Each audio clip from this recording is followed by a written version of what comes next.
오늘 우리에게 주시는 하나님의 말씀은 베드로전서 1장 6절부터 9절까지입니다. 그러므로 너희가 이제 여러 가지 시험으로 말미암아 잠깐 근심하게 되지 않을 수 없으나 오히려 크게 기뻐하는도다. 너희 믿음의 확실함은 불로 연단하여도 없어질 금보다 더 귀하여 예수 그리스도께서 나타나실 때에 칭찬과 영광과 존귀를 얻게 할 것이니라. 예수를 너희가 보지 못하였으나 사랑하는도다. 이제도 보지 못하나 믿고 말할 수 없는 영광스러운 즐거움으로 기뻐하니 믿음의 결국 곧 영원의 구원을 받음이라. 이 말씀은 살아계신 하나님의 말씀입니다. 아멘.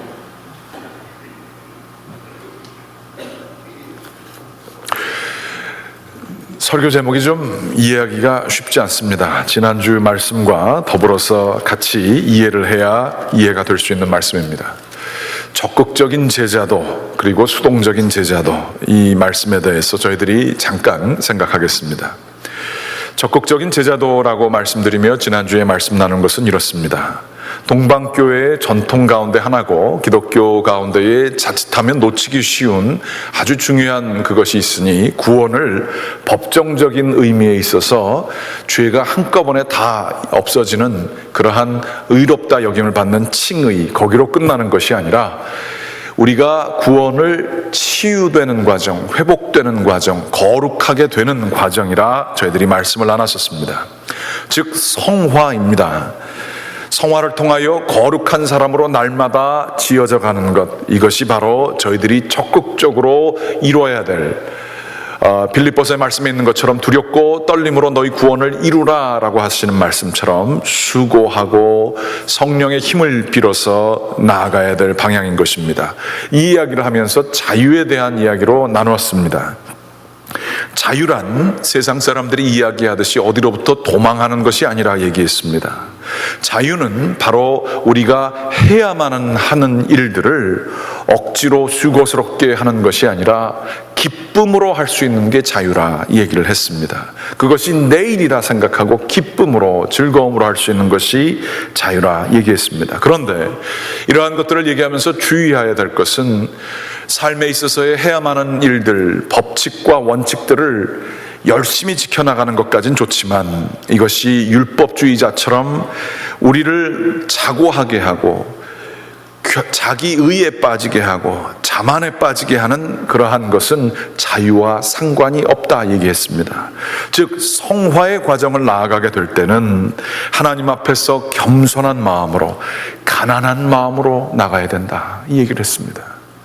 교회 안에도 잘못되게 되면 이 율법주의자가 참 많을 수 있죠. 나는 이만큼 하는데 왜 당신들은 이것을 못하느냐, 틀렸다, 옳다, 여기에 너무 집착할 때가 있습니다. 목회자라고 하는 사람이 장로라고 하는 사람들이라고 하며 끊임없는 잣대를 들이대며 우리들이 살아갈 수 있습니다. 그것은 거룩으로 가는 과정이 아닙니다. 거룩으로 가는 과정은 그리스도의 마음을 가지고, 가난한 마음과 겸손한 마음을 가지고 우리가 해야만 하는 일들을 긍정적이고 적극적인 마음으로 하는 것이 성화의 과정이라 얘기했습니다. 우리들이 경건 훈련을 많이 이야기합니다. 주일 성수, 11조 훈련, 성경 공부, 사랑과 용서를 하는 훈련 등 이러한 것들을 하게 될 때에 해야 될 일들을 정말로 가난한 마음으로 감당하는 것이 우리들이 날마다 수고해야 될, 두렵고 떨리는 마음으로 구원을 이뤄나가는 적극적인 제자도라라고 하는 식으로 말씀을 나눴었습니다. 이것을 통해 우리들은 신앙의 성숙을 맛볼 수가 있습니다. 오늘 말씀을 나누고자 하는 것은 우리가 열심히 이렇게 하는 것, 목표로 나아가는 것, 이것만이 아니라 주님께서 저희를 훈련시키고 성숙하시게 하는 데에 우리가 원하지 않았고 계획하지 않았는데 우리를 훈련시키는 방법이 있습니다. 수동적인 제자도인 것입니다. 이것은 다른 것이 아니라 우리 삶 속에 찾아오는 고난이 있습니다. 아프게 하는 것들이 있습니다. 이때에 우리들이 계획하지 않았고 원하지 않지만 어떻게 반응하느냐, 이것이 우리의 속사람을 지어져 가게 하는 방법입니다. 우리들은 이 고난에 대해 기독교인들은 전문가입니다. 오죽하면 십자가를 정가운데 걸어놓겠습니까?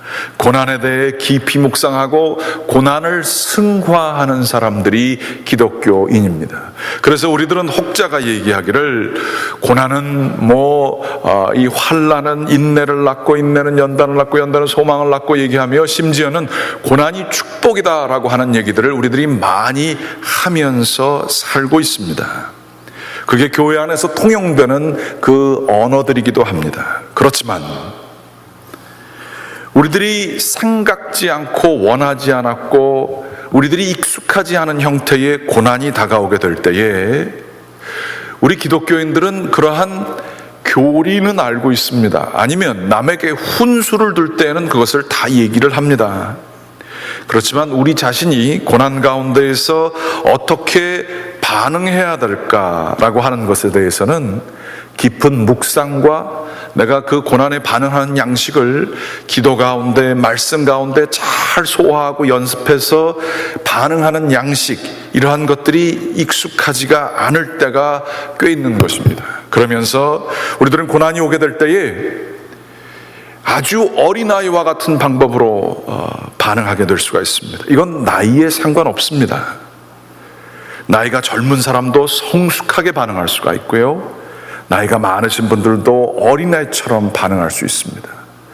고난에 대해서 제자도를 가지고 어떻게 반응할지에 대해 깊은 묵상과 삶의 훈련을 통하여서 체득하지 아니하면 이것은 우리들이 이 성숙으로 나아갈 수 없는 것입니다.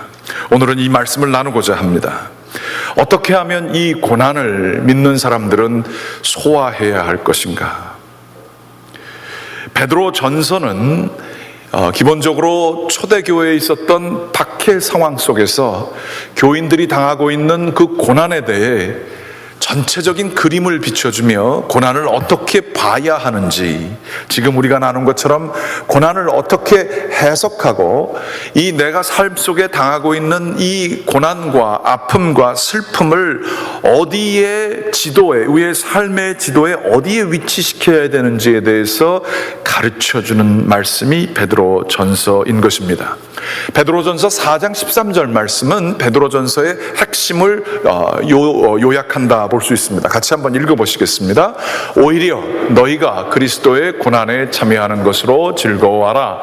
이는 그의 영광을 나타내실 때에 너희로 즐거워하고 기뻐하게 하려 함이라 말씀을 하고 있습니다. 우리가 당하는 고난은 이유 없는 고난이 아니고 그리스도의 고난에 같이 참여하는 고난이다 이야기를 하시는 것이죠. 그러므로 기뻐하라라는 것입니다. 고난 자체를 기뻐하는 것은 이거 정신 이상한 사람들입니다.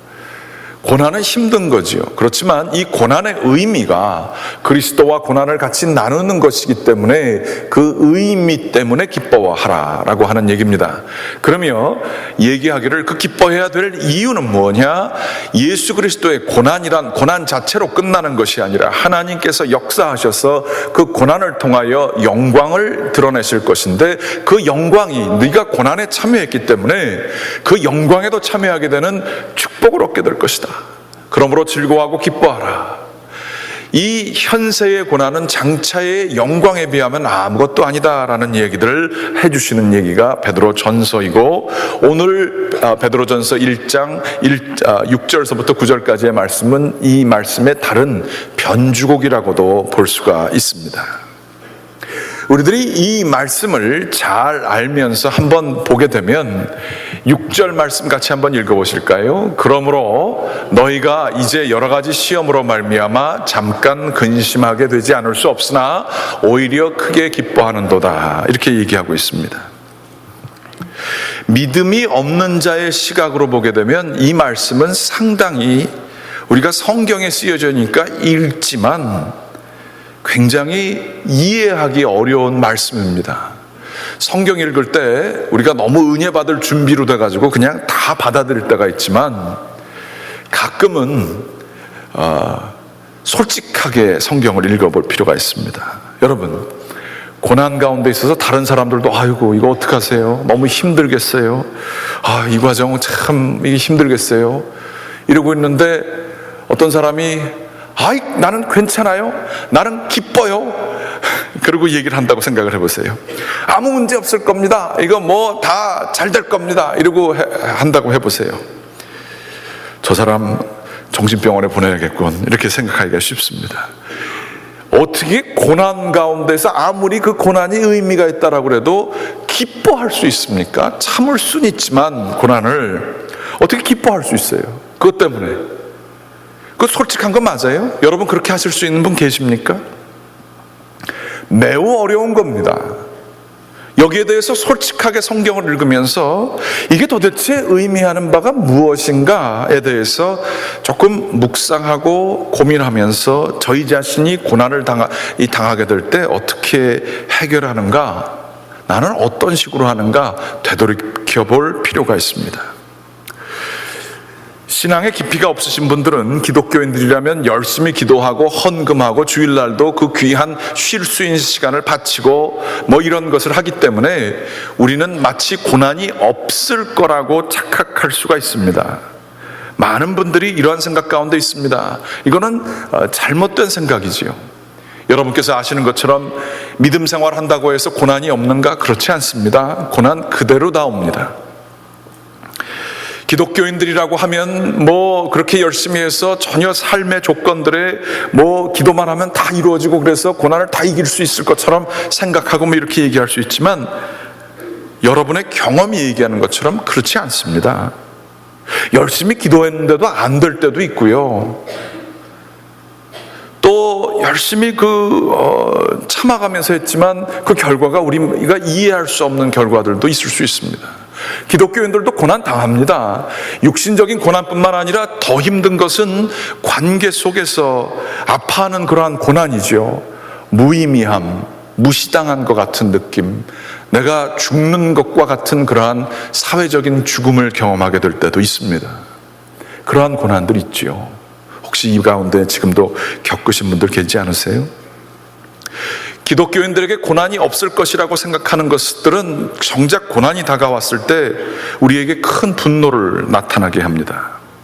또한 많은 경우에 우리는 고난을 당하게 될 때에 그 고난의 원인을 깊은 영적인 훈련으로 제자도를 가지고 성숙하게 하지 않으면 나를 아프게 한 사람을 다시 아프게 하는 걸로 고난을 해결하려고 할 때가 꽤 많이 있습니다. 내가 이만큼 아프니까 복수를 해줘야 됩니다. 내가 그 사람을 얼마나 신뢰를 했고 귀히 여겼는데 나를 이렇게 아프게 합니까? 그 사람에게 화를 내는 게 정당하다고 생각하고 아팠던 만큼 그 사람도 아파야 되겠다라고 하는 생각이 내 입으로, 내 머리에서는 생각할지 몰라도 우리의 몸속에 가득 차 있습니다. 우리는 그런 사람들입니다. 누구도 예외 없습니다. 다 그렇습니다. 그렇지만 우리들은 믿음 생활하면서 이 고난의 문제를 그렇게 해결하는 것은 성숙하지 않은 것입니다.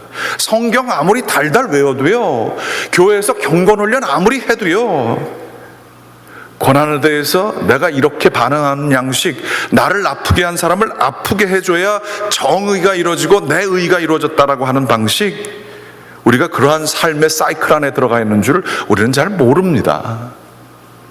그게 인간적인 모습이지요. 그러면 우리는 고난을 당하게 됐을 때 어떻게 해야 할까요? 기독교인들이 고난을 당하게 됐을 때 어떤 방식으로 해결해야 할까요? 또 하나 조심할 것은, 세 번째로 조심할 것은 고난에 대해서 교조주의, 이게 굉장히 힘든 말인데 교리로만 대하는 것입니다. 자기 자신한테 솔직하게 대하지 않을 수 있어요. 아까도 얘기했습니다만 고난은 축복이라고 하는 거를 그냥 믿는 거죠. 그러고서 자기한테 우겨 넣습니다. 그것도 솔직하지 않은 겁니다. 아파 죽겠는데 이 아픔을 인정하게 되면 믿음이 없어 보일까 봐 괜찮은 척하고 있는 거지요. 제가 어느 장례식에 참여한 적이 있었습니다. 그런데 그 목사님께서 그러한 것을 의도하신 건 아니겠지만 굉장히 안타까운 그러한 장례식이었어요. 그런데 그 목사님께서 그 아프신 분들의 아픔을 같이 공감을 해주시고 읽어주시고 하나님의 위로를 좀 이렇게 좀 나누면 좀 좋았으실 거를, 그분이 너무 은혜가 충만하셨는지 그 목사님께서 슬퍼하지 마십시오 그렇게 얘기하시는 거예요. 슬퍼하는 가족들한테 슬픈 걸 어떻게 슬프지 말라고 그래요. 심지어 나중에 이 고난, 이 아픔, 이거 믿음이 없어서 그렇습니다 그렇게 얘기하시는 거예요. 이분 우리는 나중에 만나 뵐 겁니다. 부활이 있을 겁니다. 그거 믿으면 이 슬픔 다 없앨 수 있습니다 그러시는 거예요. 제가 그 말씀 듣다가 저도 목사라 해가지고 벌떡 일어날 뻔했어요. 그러면 안 되죠 그렇게 얘기할 뻔했어요. 그 결론은 맞는 얘기지요. 슬픔 속에 빠져서 지내면 안 되지요, 믿음 있는 사람으로서. 하지만 그것을 이루는 과정이 있습니다. 그 과정을 통해 우리는 고난을 승화하게 되는 성령님의 이끄심에 의해서 나가야 되지요. 그런데 그 과정이 없이 정답만 가지고 우겨 넣는 것은 굉장히 힘든 거예요. 그게 과연 성경적인 방법일까요? 그렇지 않습니다. 오늘 6절 말씀에 보게 되면 여기서 우리가 쉼표를 잘해야 돼요. 보시게 되면 그러므로 너희가 이제 여러 가지 시험으로 말미암아 잠깐 근심하게 되지 않을 수 없으나, 여기서 없으나 전에 없으나 그리고서는 한참 동안 좀 쉬어야 됩니다. 성경은 우리가 시험을 당할 때에 근심하지 않을 수 없다라고 이야기하고 있습니다. 기뻐하는 데까지는 굉장히 긴 과정이 있습니다.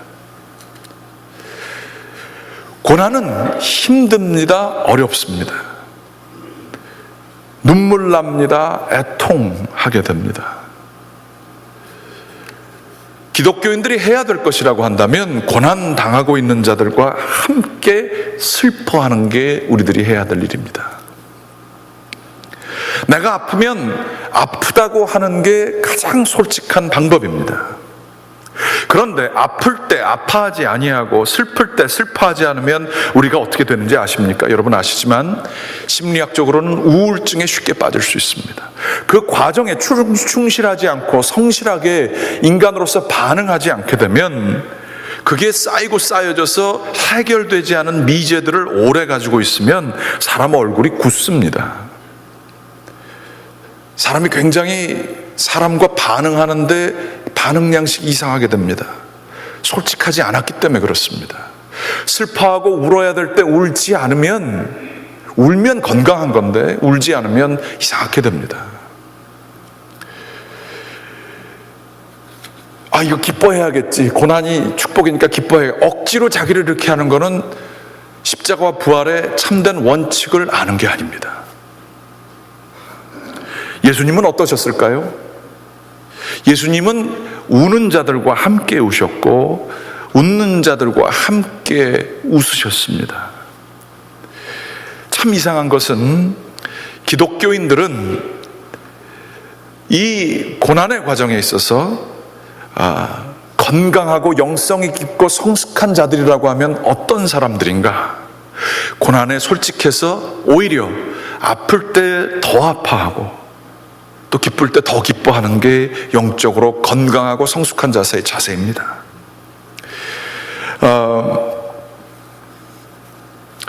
건강한 사람의 동맥 혈관을 보게 되면 매우 맑습니다. 건강한 영성을 가진 사람도 그렇습니다.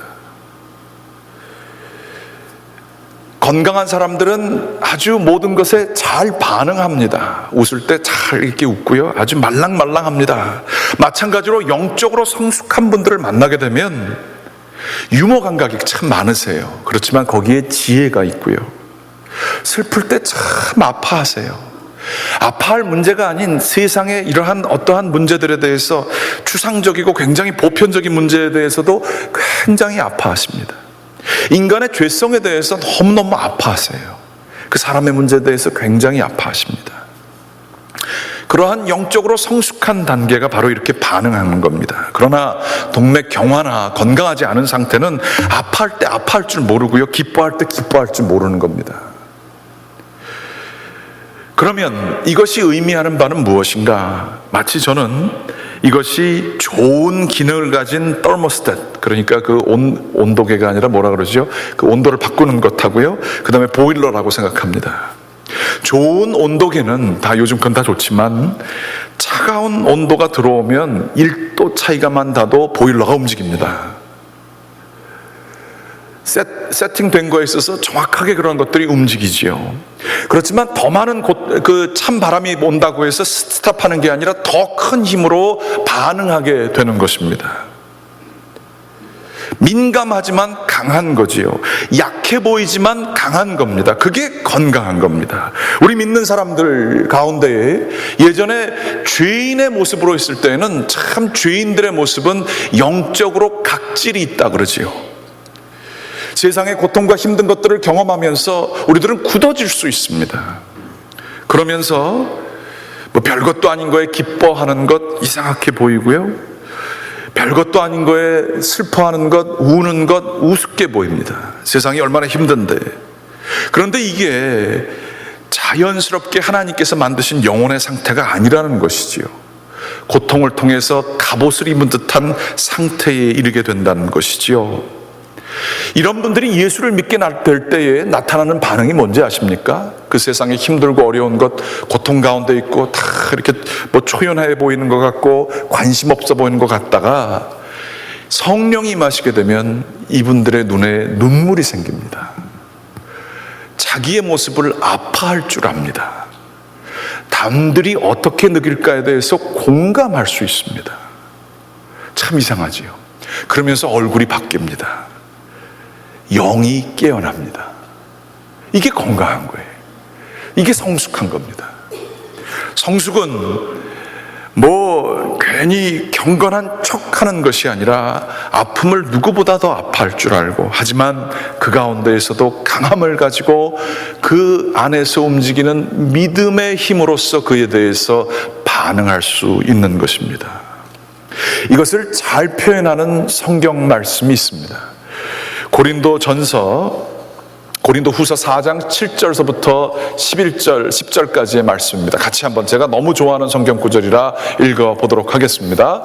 우리가 이 보배를 질그릇에 가졌으니 이는 심히 큰 능력은 하나님께 있고 우리에게 있지 아니함을 알게 하려 함이라. 우리가 사방으로 우겨쌈을 당하여도 쌓이지 아니하며 답답한 일을 당하여도 낙심하지 아니하며 박해를 받아도 버림받지 아니하며 거꾸로 뜨림을 당하여도 망하지 아니하고 우리가 항상 예수의 죽음을 몸에 짊어짐은 예수의 생명이 또한 우리 몸에 나타나게 하려 함이라. 무슨 얘기입니까? 7절 말씀 보여주십시오. 보게 되면 우리들은 질그릇과 같이 아무것도 아닌 존재이지만 우리 가운데에 하나님의 생명이 있다는 거예요. 그래서 내가 우겨쌈을 당할 때가 있다는 거죠. 그러면 아프지요. 쌓일 때가 있고 답답한 일을 당할 때가 있고 이러한 억울한 때가 많이 있지만 이때에 우리들은 우겨쌈을 당해도 다 쌓이지 않고요, 답답한 일을 당해도 낙심하지 않고요. 9절 말씀, 박해를 받아도 버림받지 않고요, 거꾸로 뜸을 당하여도 망하지 않게 된다라고 하는 얘기를 하고 있어요. 이것은 내가 하는 것이 아니라 내 속에 있는 퍼니스, 보일러, 내 속에 있는 믿음의 힘으로써 이러한 능력들이 저에게 주어지기 때문에 예수의 생명이 우리 가운데서 역사하게 되었다라고 하는 말씀이 여기에 쓰여져 있는 것이죠. 무슨 얘기입니까? 이것을 조금 더 비교하게 되려면 이러한 얘기입니다. 냉소주의자가 있습니다. 이런 분들은 삶의 태도에 고난이 오게 될 때 어떻게 하느냐, 이건 뭐 믿음이 있건 없건 상관없어요. 이건 영적인 훈련이 안 되면 이렇게 될 수 있습니다. 기본적으로 우리 스스로에게 아니면 사람들에게 이렇게 얘기합니다. 인생은 어려운 거야. 인생은 우리에게 좋은 것만을 결코 갖다 주지 않지. 그런 건 당연히 견뎌야 되는 거고 그런 것들은 당연한 것들이고 그것도 견디지 못하면 이 인생을 어떻게 살라 그러냐, 그거로부터 이겨내라, 뭐 이런 식으로 아주 차가운 현실주의를 줍니다.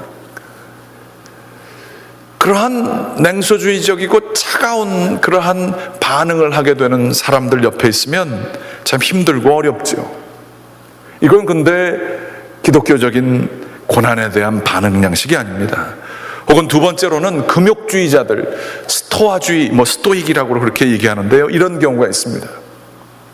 너에게 잠재적으로라도 아픔을 줄 수 있는 것로부터는 다 너를 보호해라 라고 하는 메시지입니다. 감정적으로 집착하지 말아라, 좋아하지 말아라. 왜냐하면 좋아하게 되면 그만큼 상처받게 될 것이다 라고 하는 메시지를 끊임없이 자기에게 줍니다. 그래서 너 자신을 너가 보호하지 않으면 아무도 보호해 줄 것이 아니기 때문에 누구도 신뢰하지 말고 누구에게도 의지하지 말아라 이렇게 얘기합니다. 굉장히 강한 자의 목소리인 것 같지만 예수 그리스도의 방법은 아닙니다. 이런 분들은 자신만의 고독한 섬에서 살고 있습니다. 상처를 받았기 때문에 이러한 형식으로 반응하게 되는 것이지요. 저는 목회하면서 이 냉소주의자와 금욕주의자들을 꽤 봅니다. 은혜를 잘 모릅니다. 인생은 어려운 거지 거기로부터 공짜로 무엇이 주어줄 수 있다는 것에 대한 기대도 안 합니다. 혹은 목회하면서도 과거의 상처와 어려움 때문에 자기 자신을 보호하고 사람들이 두려워서 피하는 경우들도 굉장히 많이 봅니다. 어떻게 보면 지혜로워 보이지만 난 하나님만 관계하지 사람들을 사랑하고 난 이건 안 하겠습니다. 근데 과연 그것이 예수 그리스도의 참된 고난에 대한 방식이었을까요? 지혜로워 보이고 강해 보이지만 그건 맞습니까? 자기 속 얘기 누구한테 할 줄을 모릅니다. 아프면 아프다고 얘기할 줄 모릅니다. 고난 가운데 있을 때 슬퍼할 줄을 모릅니다. 그거 다 혼자서 감당하려고 합니다. 그런데 외로워 죽겠어요. 수많은 사람들을 비판합니다. 그리고 숨어서 지내려고 합니다. 거기에 평안이 있던가요? 그게 예수 그리스도가 주는 은혜를 받는 비결 맞습니까? 우리는 고난에 대해서 이렇게 미성숙하게 이렇게 나갈 때가 참 많이 있어요. 근데 힘들고 어려운 거 말을 못해요. 말하면 사람들이 어떻게 할지 몰라서. 참 강해 보이지만 참 약한 방법입니다. 정반대. 믿는 자들은 누구입니까? 예수 그리스도의 길을 따르는 사람들이지요. 예수 그리스도는 어떻게 하셨습니까? 아픔이 있는 자들의 아픔을 그냥 지나쳐도 되시는데 왜 삭개오의 그 외로움을 보시고 그 집에 가셨을까요? 그 아픔을 느끼셨기 때문에 그렇습니다. 왜 그 가난한 자들과 외로운 자들을 그렇게 공감하셨을까요? 그 아픔을 나누셨기 때문에 그렇습니다. 예수 그리스도는 또한 자신의 십자가 앞에서 초연하게 하셨을까요? 그렇지 않습니다. 감람산에서 자기의 죽음을 앞에 두고 씨름하셨어요. 땀방울이 핏방울이 되도록 기도하셨습니다. 괴로워하셨습니다. 고난이 주게 되는 아픔에 대해서 피하지 않으셨습니다. 그리고 아파하셨습니다. 그러나 우리 주 예수 그리스도는 그 고난을 피해 가시거나 없는 척하거나 고난을 교조주의적으로 대하시거나 이렇게 하지 않으시고 고난의 중심 한가운데로 나가셨습니다. 그리고 고난을 돌파하셨습니다. 직접 그 고난을 다 짊어지셨습니다. 모든 자기를 따르는 자들이 앞으로 있게 될 이 죄 가운데 있어서의 고통 가운데 있을 걸 아시고 이거를 그들이 해결할 수 없는 것을 아시고 십자가를 그들을 위해서 다 지시고 고난 한가운데로 저벅저벅 걸어가셨습니다. 아파하시며 외로워하시며 제자들이 배반할 거 다 아셨겠지요.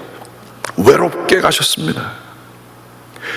베드로가 자기를 목숨을 바치겠다고 해놓고서는 3번 부인하는 걸 다 보셨어요. 그렇지만 예수 그리스도는 베드로를 멀리하지 않으셨어요.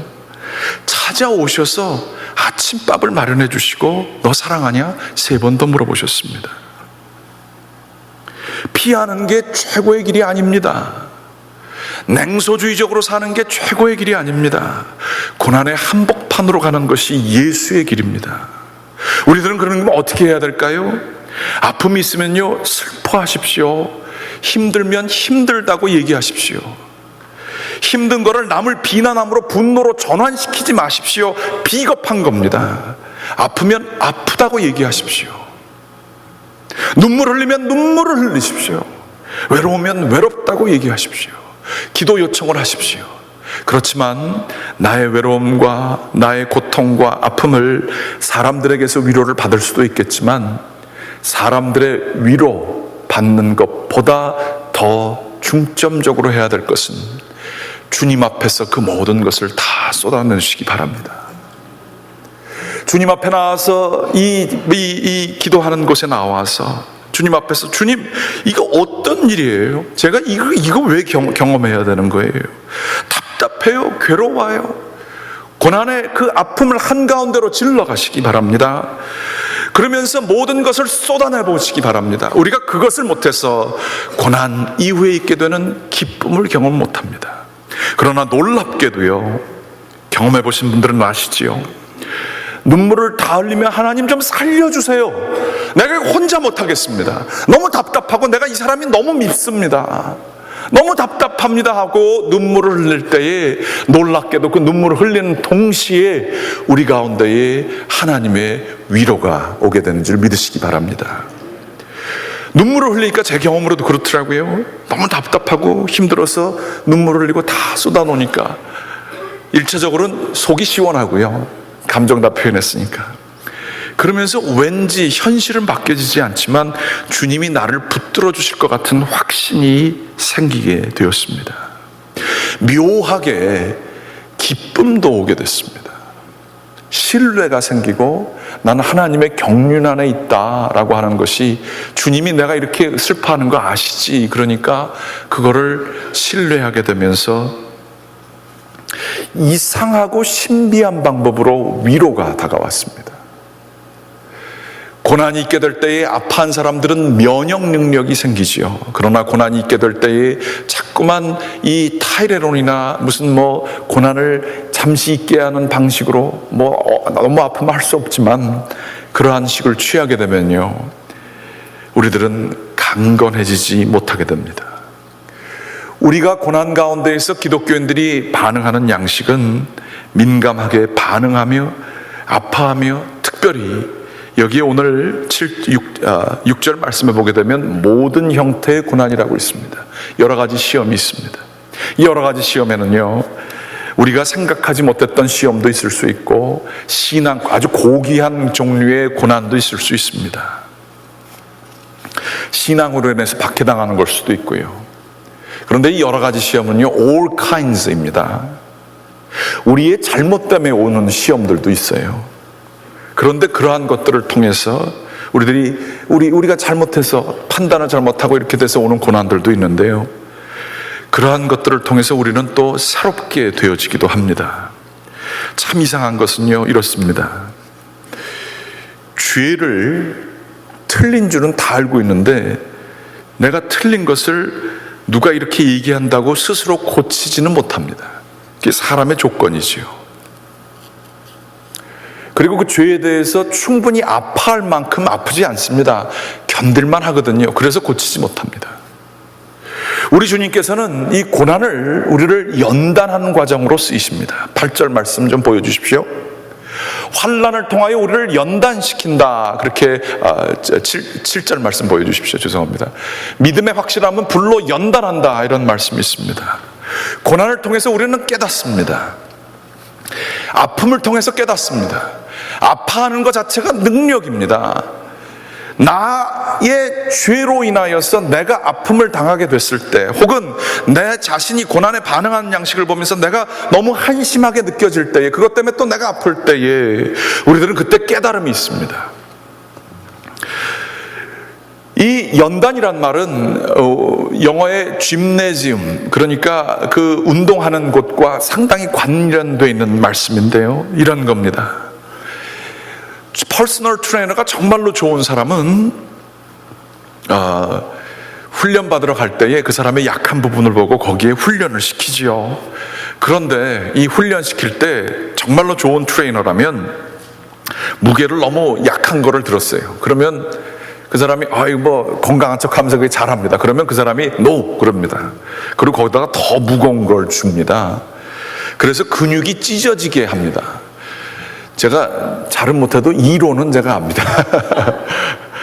그거를 찢어지게 해야 건강하게 되는 겁니다. 하나님께서는 우리의 최고의 퍼스널 트레이너십니다. 실수 안 하세요. 우리를 아프게 하시고 너무 괴롭게 하시고 또 아파하게 되는 게 능력인데, 그것을 아파하게 될 때에 나의 죄된 모습 때문에, 나의 실수 때문에, 나의 삶의 방식 때문에 내가 이렇게 해왔던 모든 것들을 보면서 죄인임을 깨닫고 아파하게 될 때에 그때 깨달음이 오는 거예요. 술에 문제 있는 사람들, 분노하는데 문제 있는 사람들, 사람과의 관계가 문제 있는 사람들, 이게 자기가 그렇게 해놓고서도 살만하니까 못 고치는 거죠. 그러나 그것은 아파하는 게 기독교인들이 해야 되는 것이고, 죄에 대해서 자기가 깨달게 될 때에 내가 정말로 사람들만 아니라, 다른 사람들만 아니라 내가 공식적으로 내가 잘못해왔던 것을 인정할 수밖에 없는 아픔을 가지게 될 때에 주님께서는 이 연단을 통하여 우리를 새롭게 지어가 주신 줄 믿으시기 바랍니다. 아파야지 정신 차리더라고요.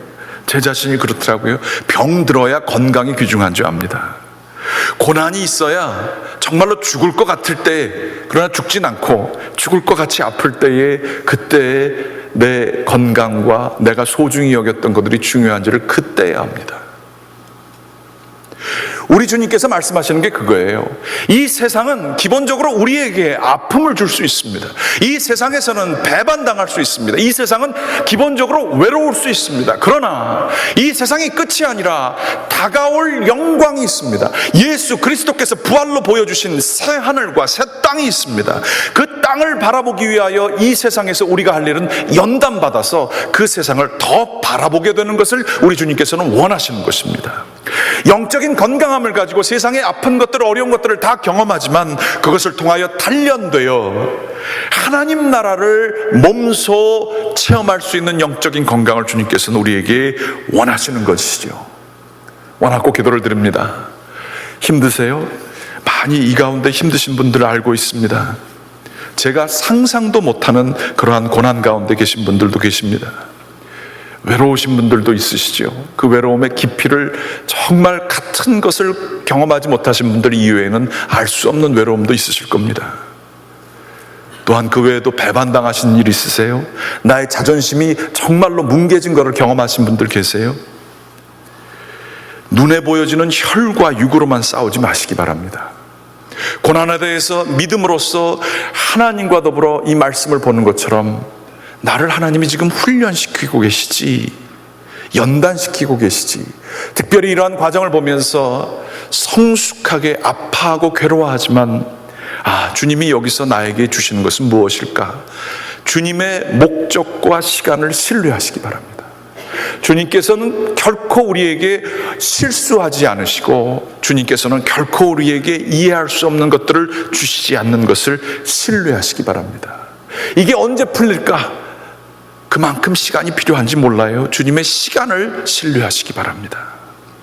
이렇게 믿고 나아가게 될 때에 우리는 성숙하게 됩니다.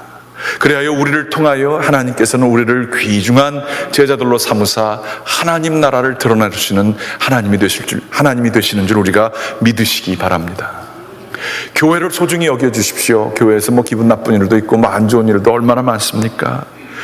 그러나 교회의 아픔과 어려움을 겪으셨던 분들은 교회라는 공동체가 얼만큼 소중한지를 아픔을 통해서 깨닫지 않으셨습니까? 깨달은 만큼 교회를 소중히 여겨주십시오. 가정이 얼마나 소중합니까? 가정의 아픔이 있으셨습니까? 가정을 소중히 여겨주십시오. 순간순간의 일상이 축복 아니겠습니까? 이것을 알게 될 때에 우리들은 깊이 사랑할 수 있고 깊이 주님께 신뢰하며 한 걸음 한 걸음 나아갈 수 있을 것입니다. 주님께서 저희를 더욱더 강하게 훈련시키시사 저희를 통하여 놀라운 역사를 행하시게 되기를 주님의 이름으로 간절히 축원합니다. 기도하시겠습니다.